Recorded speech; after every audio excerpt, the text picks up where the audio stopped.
শিক্ষা প্রতিষ্ঠান হলো একটি পবিত্র জায়গা যেখানে সবাই শিক্ষা ও জ্ঞান অর্জনের জন্য আসে, কিন্তু সেই পবিত্র স্থানটি যখন নারী শিক্ষার্থীদের জন্য অনিরাপদ হয়ে ওঠে তখন তা এক ভয়াবহ দুঃস্বপ্নের রূপ নেয়। সমাজের কিছু মুখোশধারী কাপুরুষের বিকৃত মানসিকতার কারণেই আজ নারীদের এই চরম দুরবস্থা। তবে কথায় আছে, পাপ বাপকেও ছাড়ে না। অপরাধ করতে করতেই হঠাৎ একদিন শিক্ষার্থীদের কাছে হাতে নাতে ধরা পড়ে যায় সেই অপরাধী। আর এরপরে যা হয়েছে তাতে তীব্র প্রতিবাদে ফেটে পড়েছেন সাধারণ শিক্ষার্থীরা।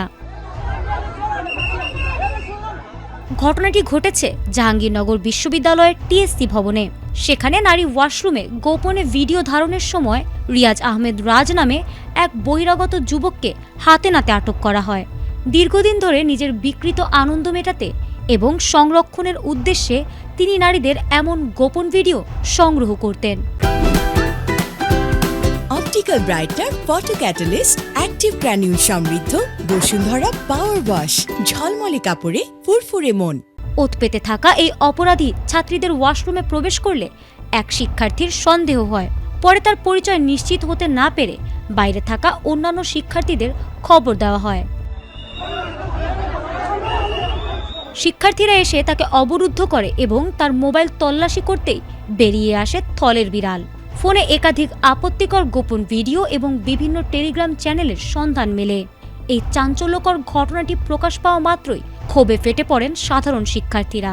উত্তেজিত জনতা ও শিক্ষার্থীরা মিলে অভিযুক্ত ওই যুবককে আটকে রেখে গণধোলাই দেন। খবর পেয়ে বিশ্ববিদ্যালয়ের প্রক্টোরিয়াল টিম ও নিরাপত্তা শাখা দ্রুত ঘটনাস্থলে এসে পরিস্থিতি নিয়ন্ত্রণে আনে। পরবর্তীতে জাবি প্রশাসনের মাধ্যমে অভিযুক্তকে আশুলিয়া থানা পুলিশের কাছে সোপর্দ করা হয়েছে। এই ঘটনায় ক্যাম্পাস জুড়ে চরম উত্তেজনা বিরাজ করছে এবং শিক্ষার্থীরা নারী শিক্ষার্থীদের সর্বোচ্চ নিরাপত্তা ও দোষীর দৃষ্টান্তমূলক শাস্তির দাবি জানিয়েছেন।